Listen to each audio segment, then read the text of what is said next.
बेटा दिखाई दे रहा है? बेटा दिखाई दे रहा है? ठीक है, तो आज का जो टॉपिक है वो है एंटी माइक्रोबियल एजेंट। तो आज हम एंटी माइक्रोबियल एजेंट के बारे में पढ़ेंगे। ठीक है, तो एंटी माइक्रोबियल ये दो चीजों से, एंटी मतलब अगेंस्ट और माइक्रोबियल मतलब माइक्रोब्स। ठीक है, तो माइक्रोब्स के अगेंस्ट जो वर्क करेंगे एजेंट उनको हम बोलते हैं एंटी माइक्रोबियल एजेंट। ठीक है, समझ में आया?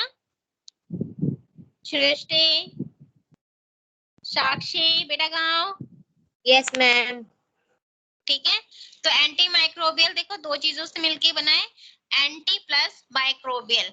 एंटी मतलब अगेंस्ट और माइक्रोबियल मतलब माइक्रो ऑर्गेनिज्म। ठीक है, ठीक है, तो उस माइक्रोबियल या माइक्रोब्स के अगेंस्ट वर्क करने वाले जो एजेंट होते हैं उन्हें हम एंटी माइक्रोबियल एजेंट कहते हैं। जैसा कि स्लाइड में दिखाई दे रहा है एंटी माइक्रोबियल, तो उसमें लिखा है these are the agent that kills the microorganisms या inhibit their growth। मतलब एंटी माइक्रोबियल वो एजेंट है जो माइक्रो ऑर्गेनिज्म को क्या करते हैं, किल कर देंगे, नहीं तो उनकी ग्रोथ को रोक देंगे। माइक्रो ऑर्गेनिज्म की ग्रोथ को रोकेंगे, नहीं तो उसे किल कर देंगे। तो उसे हम बोलते हैं, उन एजेंट को बोलेंगे एंटी माइक्रोबियल। ठीक है, anti microbial can be grouped according to, जो हमारे एंटी माइक्रोबियल है उनको हमने ग्रुप में डिवाइड किया है। ठीक है, किस ग्रुप में डिवाइड किया है? दो ग्रुप के अकॉर्डिंग डिवाइड किया है।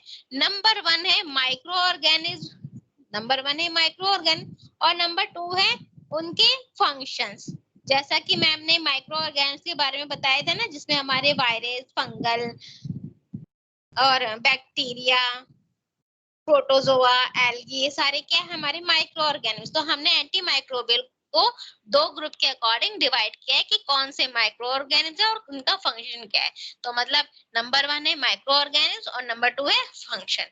ठीक है, तो एंटी माइक्रोबियल को इन माइक्रो ऑर्गेनिज्म और फंक्शन के ग्रुप के अकॉर्डिंग डिवाइड किया गया है। ठीक है, अब हम बात करते हैं एंटीबायोटिक। ठीक है, एंटीबायोटिक क्या है? तो एंटीबायोटिक नाम दूसरा है ना, एंटीबायोटिक ले लो।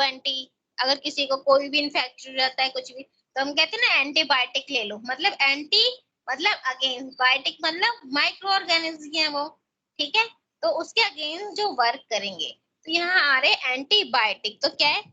These are substance produce by micro organism. जो ये एंटीबायोटिक है वो माइक्रो ऑर्गेनिज्म से क्या ही उसके थ्रू, मतलब माइक्रो ऑर्गेनिज्म के थ्रू ही प्रोड्यूस होते। किसके अगेंस्ट? माइक्रो ऑर्गेनिज्म के ही अगेंस्ट उनको माइक्रो ऑर्गेनिज्म से ही प्रोड्यूस किया जाता है। मतलब these are substance produce by micro organism which selectively suppress the growth या kill the microorganism at very low concentration। मतलब एंटी माइक्रोबायोटिक्स में हम मतलब माइक्रो ऑर्गेनिज्म का ही यूज करके, मतलब माइक्रो ऑर्गेनिज्म का ही यूज करके दूसरे माइक्रो ऑर्गेनिज्म को मार देंगे या उनकी ग्रोथ को रोक देंगे। उसको हम एंटीबायोटिक्स कहते हैं। समझ में आया बेटा? ये समझ में आया? Yes ma'am. ठीक है, मतलब माइक्रो ऑर्गेनिज्म के सब्सटेंस का ही यूज करके माइक्रो ऑर्गेनिज्म पे ही ट्राई कर दिया हमने, जिससे माइक्रो ऑर्गेनिज्म या तो मर गया, नहीं तो उनकी ग्रोथ सप्रेस हो गई। नेक्स्ट है सोर्स ऑफ एंटीबायोटिक। एंटीबायोटिक के सोर्स कौन कौन से हैं? तो उसमें है फंगी, नंबर 2 है बैक्टीरिया, और नंबर 3 है एक्टिनोमाइसिट्स। ठीक है, जो हमारे एंटीबायोटिक्स के सोर्स है वो फंगी है, बैक्टीरिया है और एक्टिनोमाइसिट्स है। अगर हम फंगी की बात करें तो नॉर्मल बचपन से ही सुना होगा पेनिसिलिन। पेनिसिलिन क्या एक फंगस है, फंगस का हम यूज किस लिए करते हैं? एंटीबायोटिक है। ठीक है, तो पेनिसिलिन एंटीबायोटिक है, हम उसका यूज करते हैं। तो फंगी में आया है हमारा पेनिसिलिन, सेफलोस्पोरिन और राइजोफ्लोविन। तो ये हमारे फंगी है, मतलब फंगस है, जिनका हम यूज एंटीबायोटिक्स में करते हैं। नेक्स्ट आता है हमारे बैक्टीरिया। कौन कौन से बैक्टीरिया? पॉलीमाइक्सिन, मतलब ये देखो, ये जो एंटीबायोटिक्स है ना, ये जो, हाँ, एंटीबायोटिक्स में जो माइक्रो ऑर्गेनिज्म है, ये यूजफुल वाले माइक्रो ऑर्गेनिज्म है, हार्मफुल वाले नहीं है। ये यूजफुल मतलब हम इनका यूज करिए, हमारे लिए यूजफुल है, और हम इनका यूज हार्मफुल वाले माइक्रो ऑर्गेनिज्म के लिए कर रहे हैं। नेक्स्ट आता है हमारा बैक्टीरिया, जिसमें हमारा पॉलीमाइक्सिन भी है, थायरोथ्रिसिन है, बेसिट्रासिन है, और कोलिस्टीन। ये हमारे बैक्टीरिया हैं जो हम एंटीबायोटिक्स में यूज करते हैं। ठीक है, अब नेक्स्ट है हमारा एक्टिनोमाइसिड्स। एक्टिनोमाइसिड में है हमारे अमाइनोग्लाइकोसाइड्स, क्लोरोफिनाइसोकॉल, रिथ्रोमाइसिन। ये हमारे एक्टिनोमाइसिड्स, जिसमें टेट्रासाइक्लिन भी सबसे ज्यादा यूज की जाती है। तो देखना, जो एंटीबायोटिक है ना, तो बेटा उनमें एक्टिनोमाइसिन के नाम आपको जरूर देखिएगा, और बैक्टीरिया के भी नाम उसमें जरूर है। जो एंटीबायोटिक्स की जो इंटीग्रे आते हैं ना पीछे, उसमें देखना इनके नाम जरूर होंगे। नेक्स्ट आता है हमारा क्यूनोलॉन्स। ठीक है, अब ये क्या है, क्यूनोलॉन्स क्या है, तो ये इसके बारे में पढ़ते हैं। तो क्यूनोलॉन्स एक सिंथेटिक एंटी माइक्रोबियल कंपाउंड है, मतलब सिंथेटिक मतलब मैन मेड, इंसानों ने बनाया है। क्यूनोलॉन्स एक सिंथेटिक एंटी माइक्रोबियल कंपाउंड है, ठीक है, जिसका क्यूनोलॉन स्ट्रक्चर्स होता है। ठीक है, क्यूनोलॉन स्ट्रक्चर्स होता है। ये क्या है, ये किसके अगेंस्ट काम करता है? ये बैक्टीरिसाइडल है, ब्रॉड स्पेक्ट्रम एंटीबायोटिक्स है। ठीक है, नेक्स्ट है primarily active against gram negative bacteria. Quinolones हम ग्राम नेगेटिव बैक्टीरिया के लिए या ग्राम नेगेटिव बैक्टीरिया के अगेंस्ट के लिए यूज करते हैं, उसको किल करने के लिए यूज करते हैं। Most widely use because of their relative safety, their valuability in both orally and parentally and their favorable pharmacokinetics। मतलब जो क्यूनोलॉन्स जो है वो सबसे ज्यादा यूज किया जाता है क्योंकि ये सेफ है। ठीक है, ये ओरल भी ले सकते हैं, नॉर्मल भी ले सकते हैं। ठीक है, और इसका जो फार्माकाइनेटिक्स है वो भी बहुत ही अच्छा है, तो हम इसको सबसे ज्यादा यूज करते हैं। नेक्स्ट है हिस्ट्री की, क्यूनोलॉन्स आया कहां से? History, the first member nalidixic acid was introduced in mild 1916, has usefulness limited at UTI and GIT tract infection because of low potential high frequency of bacterial resistance। जो हमारा जो फर्स्ट मेंबर nalidixic एसिड है, उन्होंने इसे 1960 में useful बताया, किसके लिए? यूटीआई मतलब यूरिनरी ट्रैक इन्फेक्शन और जीआईटी ट्रैक इन्फेक्शन के लिए यूजफुल बताया, क्योंकि इसकी जो पोटेंसी है वो लो पोटेंसी, और इसकी जो फ्रीक्वेंसी और ये बैक्टीरिया रेजिस्टेंस की अगेंस्ट बहुत ज्यादा ही फ्रिक्वेंटली काम करता है। तो इसको नैलिडिक्सिन एसिड ने 1960 में इंट्रोड्यूस करवाया था। In 1980 by fluorination of quinoline structure at position number 6 है piperazine substitution at position 7 result in derivation called फ्लोरोक्विनोलिन्स। मतलब कहने का मतलब 1980 में जो हमारे जो क्विनोलॉन्स है उसमें फ्लोरिनेशन किया गया, जिसकी वजह से उसकी पोजीशन 6 जो होगी वो पेप्राजाइन सब्स्टिट्यूट हो गया 7 पे, जिसकी वजह से ये कन्वर्ट हो गया फ्लोरोक्विनोल्स में कन्वर्ट हो गया। अब नेक्स्ट आता है हमारा नैलिक्सिडिक एसिड। नैलिक्सिडिक एसिड्स क्या है? It is active against gram negative bacteria specially coliform. जो हमारा नैलिडिक्सिन एसिड है, जो कि हमने पिछले अभी याद किया पढ़ा था, क्विनोलॉन्स में पढ़ा था, नैलिडिक्सिन एसिड्स इंट्रोड्यूस करवाया गया था ना 1960 में, तो उसी का है। तो it is active against gram negative bacteria, ये हमारे ग्राम नेगेटिव बैक्टीरिया के अगेंस्ट वर्क करते हैं, जिसमें हमारे हैं इकोलाई, प्रोटस, कैलिप्सिला, इंट्रोबैक्टर, साइजेला एंड सुडोमोनास। ठीक है, सुडोमोनास पे एक्सेप्ट से छोड़ देते, इस पे ये वर्क ज्यादा नहीं करता। तो मोस्टली इन बैक्टीरिया पे नैलिक्टोजीन जो एसिड है वो वर्क करता है। ठीक है, एक एक्ट बाय इनहिबिशन या इनहिबिटिंग बैक्टीरियल डीएनए गायरेज। ये नैलिक्टोजीन एसिड जो है वो हमारे बैक्टीरिया के डीएनए गायनेज को इनहिबिट कर देता, मतलब रोक देता है। अब इसकी बात करते हैं फार्माकोकाइनेटिक्स के अगेंस्ट के लिए कि नैलिडिक्सिन का फार्माकोकाइनेटिक्स कैसा वर्क है। तो ये ऑरली अब्सॉर्ब, नैलिडिक्सिन एसिड है वो ऑरली अब्सॉर्ब हो जाता है, उसका high plasma protein bind at partially metabolize in liver, और इसका जो हाई प्लाज्मा प्रोटीन है वो बाइंड हो जाएगा, नहीं तो पार्शली मेटाबोलाइज हो जाएगा हमारे लीवर में। मतलब जो नैलिडिक्सिन एसिड लेने पे ये ऑरली अब्सॉर्ब हो जाता है और साथ साथ हमारे लीवर में मेटाबोलाइज हो जाता है। ठीक है,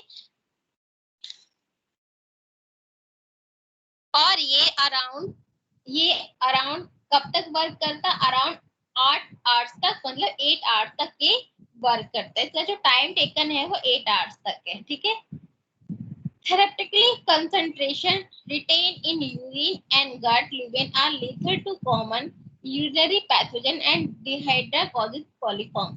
मतलब थेरेपली अगर हम थेरेपली जो इसकी कंसंट्रेशन है वो हमारी यूरिन में होगी और गट में होगी, जिसकी वजह से नॉर्मली यूरिनरी पैथोजेंस या जो है पैथोजेंस होंगे या डायरिया जो होगी कॉजिंग कॉलीफॉर्म, वो कॉलीफॉर्म को कॉज करेगी। नेक्स्ट आता है एडवर्स इफेक्ट कि इसको लेने से कौन से नेगेटिव इफेक्ट है। तो ये क्या करेगा, ये हमारे जीआई डिस्टरबेंस करेगा, मतलब जो हमारा गैस्ट्रोइंटेस्टाइनल जो ट्रैक है उसको डिस्टर्ब कर देगा और रैशेस कॉज करेगा। रैशेस कॉज करने की वजह से मतलब इंटरनली वो प्रॉब्लम क्रिएट कर सकता है और रैशेस बॉडी पे आ सकते हैं। नेक्स्ट है पर्सन को हेडेक हो सकता है, वेटिगो हो सकता है, यूजुअल डिस्टरबेंस हो सकता है। ठीक है, ये इसके मोस्टली एडवर्स इफेक्ट दिखाई देते हैं। नेक्स्ट है कॉन्ट्रा इंडिकेशन कि किस केस में हम इसको नहीं दे सकते। तो हम इसको छोटे बच्चों को नहीं दे सकते। ठीक है, छोटे बच्चे को ये नहीं दिया जा सकता। अब बात करते हैं यूजेस की कि इसकी यूजेस कहाँ कहाँ होती है।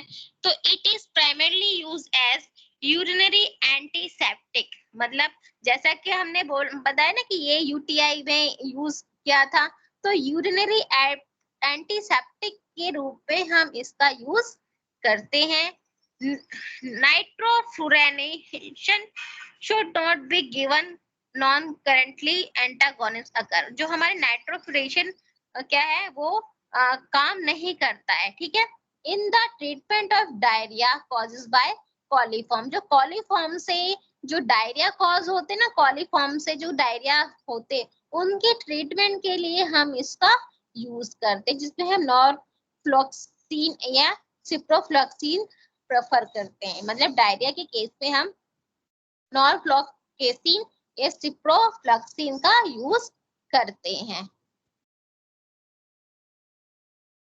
अब बात करें फ्लोरोक्विनोलॉन्स की बात करते हैं। तो अब हम इसका पढ़ेंगे इंट्रोडक्शन की, इंट्रोडक्शन में अब इसके बारे में पढ़ेंगे। तो these are quinolones antimicrobial having one या मोर फ्लोराइड सब्स्टिट्यूट। मतलब जो हमारे क्विनोल, ये क्या है, हमारे क्विनोलॉन एंटीमाइक्रोबियल है जिसमें एक या एक से ज्यादा फ्लोराइड सब्स्टिट्यूट अटैच होती है। Fluorination of quinolone structure at position 6, मतलब क्विनोलॉन स्ट्रक्चर का जो 6 पोजीशन उसका फ्लोरिनेशन हो जाएगा। पेप्टाइड सब्सटेंस क्या होगा, वो आ जाएगा कहाँ पे, 7 पोजीशन नंबर 7 पे, जिसकी वजह से ये फ्लोरोक्विनोलॉन्स पे कन्वर्ट हो जाएगा। इसकी जो पोटेंसी होती है वो बहुत हाई होती है। ठीक है, broad spectrum anti microbial activity है इसकी। स्लो डेवलपमेंट ऑफ रेजिस्टेंस, मतलब ये जो रेजिस्टेंस बैक्टीरिया के अगेंस्ट जो रेजिस्टेंस देगा ना, रुकावट पैदा करेगा उनके लिए, ये बहुत ही स्लोइंग डेवलपमेंट होगा उसका। बेटर टिश्यू पेनिट्रेशन, ये टिश्यू में बहुत मतलब पेनिट्रेट बहुत अच्छा हो जाता है। गुड टॉलरेबिलिटी है इसकी and use for wide variety of infectious disease, और ये बहुत सारे इन्फेक्शियस डिजीज में यूज किया जाता है। अब history, first generation fluoroquinolones was introduced in 1980, मतलब सबसे पहले इसको इंट्रोड्यूस कराया था 1980 में, ठीक है। In the 1919 compound with additional fluoro group and other substitution been develop, मतलब 1990 में कुछ एडिशनल ग्रुप जो है इसमें ऐड किए गए थे, जिससे ये एंटी माइक्रोबियल एक्टिविटी जो ग्राम नेगेटिव पॉजिटिव की अगेंस्ट इसकी बढ़ गई थी, ठीक है। इसको हमने 2 जनरेशन में क्लासिफाइड किया है, first generation and second generation. First generation में है नॉरफ्लॉक्सिन, सिप्रोफ्लैक्सिन, ऑक्सफ्लैक्सिन एंड पैरफ्लैक्सिन, ये इनकी फर्स्ट जनरेशन है। In the second generation levofloxacin, levofloxacin, moxifloxacin and septofloxacin, gemifloxacin and florifloxacin, ये इनकी सेकंड जनरेशन है।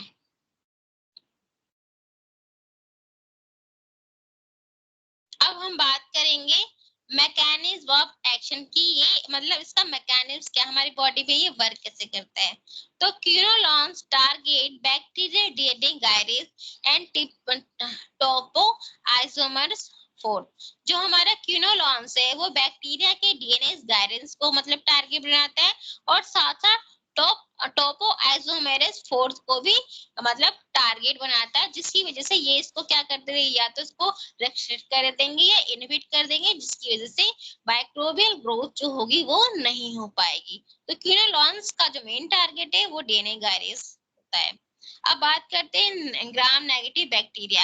ग्राम नेगेटिव बैक्टीरिया में डीएनए गायनेस टारगेट है, और जबकि ग्राम पॉजिटिव बैक्टीरिया में टोपो आइसोमेरेस 4 टारगेट है। मतलब जो हमारे क्यूनोलॉन्स है वो ग्राम नेगेटिव बैक्टीरिया के डीएनए गायरेज को टारगेट करेगा, और ग्राम पॉजिटिव बैक्टीरिया में टोपो आइसोमेरेस 4th एंजाइम को टारगेट करेगा, ठीक है। ये क्या डबल हेलिकल डीएनए को टारगेट करेगा, ठीक है। Two strand must separate to permit DNA replication, इसके लिए जो जो स्ट्रैंड होते हैं ना डीएनए रेप्लिकेशन के लिए 2 स्ट्रैंड होने की बहुत जरूरत होती है, उसको भी वो क्या करेगा, अलग अलग कर देगा। नेक्स्ट है ओवर बाइंडिंग होगी, excessive positive super coiling of DNA, और ये क्या करे, या तो ओवर बाइंडिंग कर देगा, नहीं तो डीएनए को सुपर कॉइलिंग बहुत ज्यादा कॉइल कर देगा in the front point of separation. ये क्या करेगा, इनहिबिट प्रोटीन सिंथेसिस, और जिसकी वजह से प्रोटीन सिंथेसिस रुक जाएगी, ठीक है। In the DNA gyrase introduce negative supercoil into DNA, ये मतलब ये ग्राम नेगेटिव बैक्टीरिया का पार्ट है जो क्या हो जाएगा, ये डीएनए में कॉइल्ड हो जाएगा। DNA gyrase has A and B sub unit, जो डीएनए गायरेज होते हैं उसके 2 यूनिट होते हैं, ए और बी, ठीक है। ए सब यूनिट क्या है, एक strand cutting function of DNA gyrase, जो क्या करेगा, मतलब डीएनए गायरेज में 2 सब यूनिट है ना, ए और बी, तो ए सब यूनिट डीएनए गायरेज की मतलब स्ट्रैंड की कटिंग करेगा, function of DNA gyrase cutting करेगा, फंक्शन ऑफ डीएनए गायरेज की फंक्शन को कटिंग करेगा। ए सब यूनिट रिलीज द स्ट्रैंड, और उस स्ट्रैंड को रिसील कर देगा, छोड़ देगा। अब बात करते हैं क्यूनोलॉन्स। क्यूनोलॉन्स क्या करेंगे, बाइंड टू ए सब यूनिट, ये बाइंड ए सब यूनिट से बाइंड होंगे with high affinity and interfere with strand cutting, और ये किस पे हेल्प करेंगे, स्ट्रैंड कटिंग और रिलीजिंग फंक्शन में हेल्प करेंगे। Prevent replication of bacterial DNA, और हाँ, जो बैक्टीरिया के डीएनए का रेप्लिकेशन है उसको होने से रोकेंगे, जिसकी वजह से उनकी बैक्टीरियल ग्रोथ रुक जाएगी और रिप्रोडक्शन भी नहीं होगा।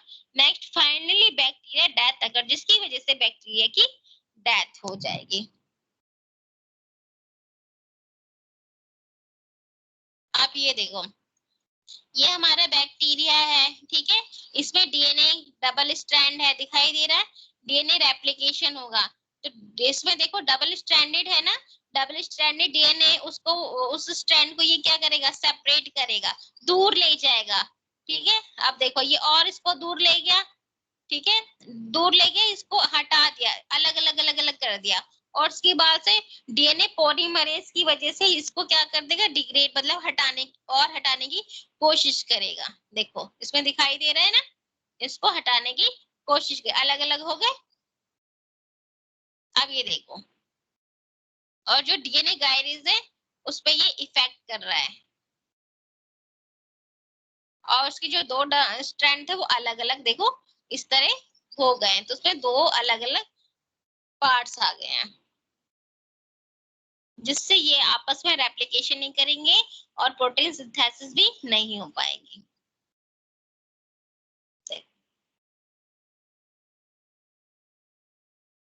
देखो यहाँ डीएनए स्ट्रैंड को क्या कर दिया, तोड़ दिया, और जो बैक्टीरियल डीएनए स्ट्रैंड को तोड़ दिया और बैक्टीरियल की डेथ हो गई।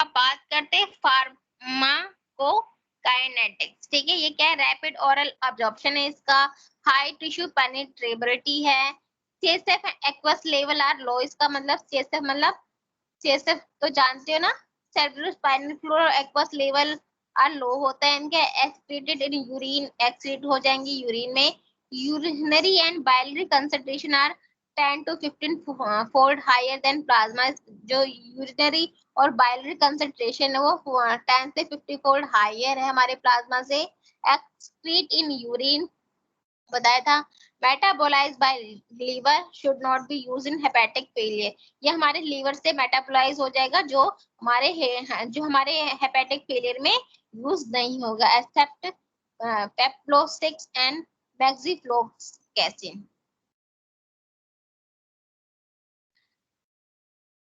अब बात आती है एडवर्स इफेक्ट की, हाइपर सेंसिटिविटी है, जिसकी वजह से रैशेस आ सकती है, चाहे वो फोटो सेंसिटिविटी क्यों ना, मतलब फोटो सेंसिटिविटी का मतलब लाइट पड़ने पे या सनरेज पड़ने पे रैशेस आ सकती हैं, टेंडोनाइटिस या टेंडन रप्चर हो सकता है, जनरली वैसे सेफ है, बट कुछ कुछ केस पे नोजिया हो सकता है पेशेंट को, वॉमिटिंग हो सकती है या अब्डोमिनल डिस्कम्फर्ट हो सकता है, और बैड टेस्ट फीलिंग आ सकती है।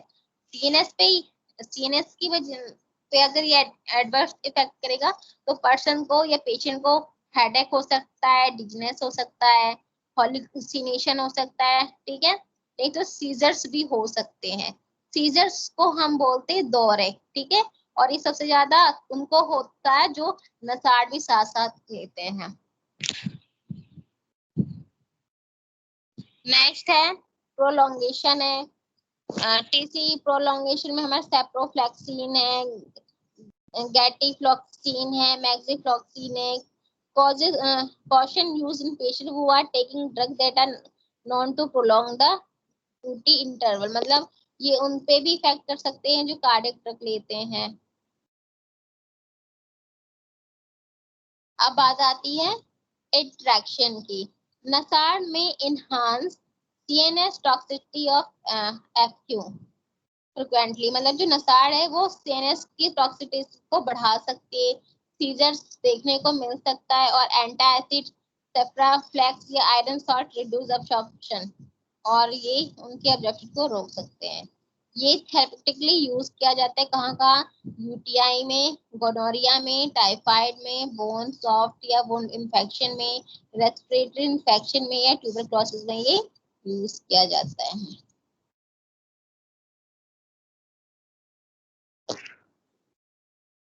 नेक्स्ट है